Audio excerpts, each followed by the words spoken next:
It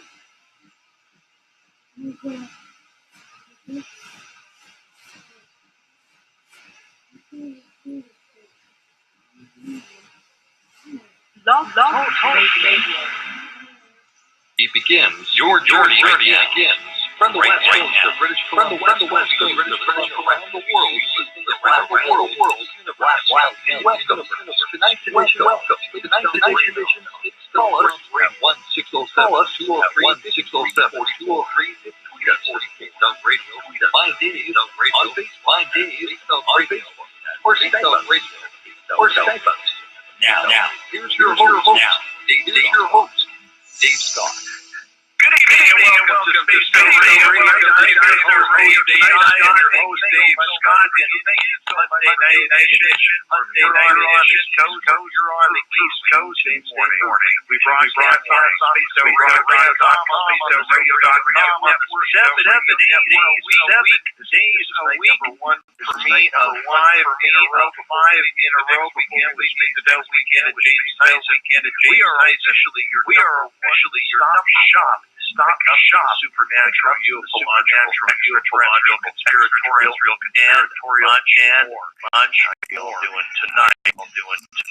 Don't forget, check out SpaceRadio.com, where you can sign up for your free forum. See your comments, your stories, your experiences. Also chat along with Space Out Radio Network. The forum on the top part. At the top of the website, just click on that little icon. Bring today. Let us know about cats for our residents. So many questions being answered from listeners to one listener a week on our website, along with a weekly card reading. It's always interesting to your week nicely.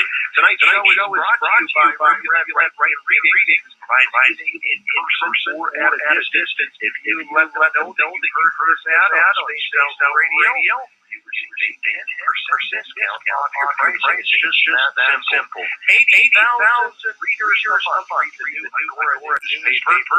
You can drop by their site, click on their giant banner, read what's happening in the supernatural world. And if you have an iPhone, download the Spirit Story. It's about $1 plus taxes. I've tried this personally, and I've tried other ghost apps, but the Spirit Story box works the best. That's why we've named it the official ghost hunting app of Spaced Out Radio. I think by now most of us who listen to the Spaced Out Radio Network know and understand that there's life outside of Earth.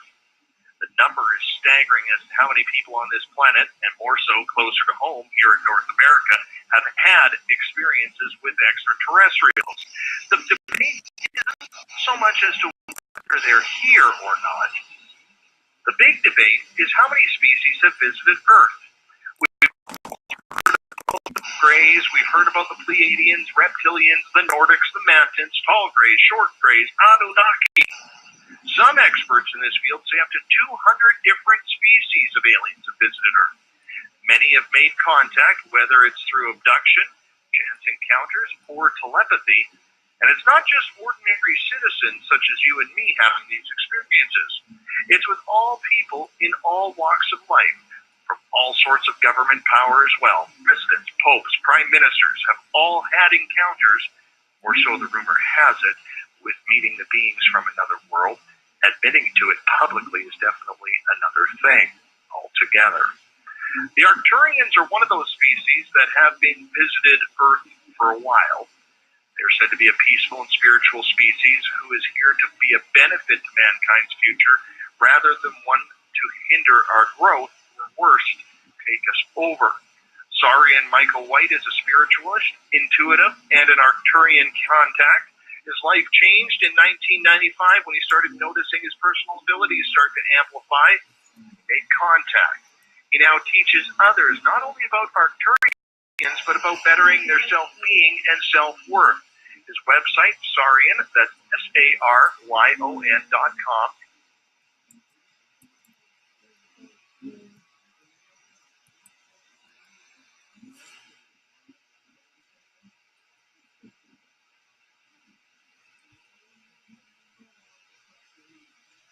part of technology like Skype is we can get you live right like that, and it's really good to have you here.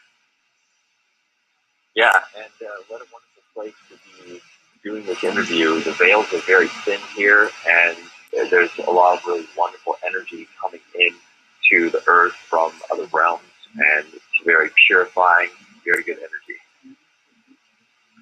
Now, this trip that you're taking through Europe and across the world here, is this something that has really been on a spiritual awakening for you, like where Spirit's calling you, your intuitiveness calling you to the other side of the planet, or was it just something of a simple vacation?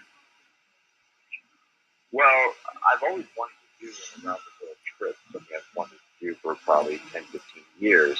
And I didn't even realize that I was on an around-the-world trip until the trip got underway. I've actually been traveling for about a year and a half, mostly in the U.S. before, but it was in January that I first came to Indonesia, and that's when it all started. And it was really an inspired step to leave America behind for a while and to journey out into the world and to allow intuition to guide me to various places and people, to make connections, partly to share the work that I do with the channel, but also to really connect with people globally, with other cultures, and learn things about other cultures. It is an exploration. And then there's also important work that's being done with the earth and with various places on the earth where energy can be anchored, or there's also sometimes energy that is being revealed as the earth is in an evolutionary process with us. And that's also something that I'm constantly exploring, learning about, and also helping to facilitate.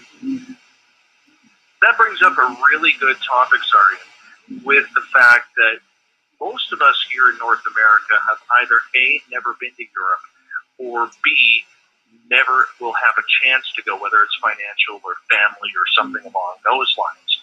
When you started your travels from Asia over to Europe and elsewhere where you went, did you notice a difference in the spirituality around different parts of the world? Well, I seem to just attract people to me wherever I go that resonate with oneness. And I think that that would be true of anybody who holds the resonance of oneness. You can go to any city or any place, even remote, and if anyone is in that vibration with you, you will draw them to you, because naturally spirit and our higher selves want to orchestrate more and more connections between people that are holding this vibration of oneness, because it's kind of like a web of oneness being woven through human connections throughout the world. I remember back in 2007 when I went to Iran as a peace delegate on a fact-finding friendship mission to Iran, I knew that the vibration of peace consciousness that I was holding If unsightly total buildup is giving your dog bad breath, connect try with other doggy people that were holding that same vibration. And throughout the entire tour, I toured all over the nation of Iran, and everywhere we went, people that were holding peace in their consciousness would be drawn into our field, and we would have these interactions. Sometimes there was a bit of a language barrier, and yet there wasn't a barrier to the connection of this resonance of peace. And it is part of a much greater work that is taking place. I was just witnessing a tiny part of what other people all over the world are doing, orchestrated by an angelic presence to weave a web and a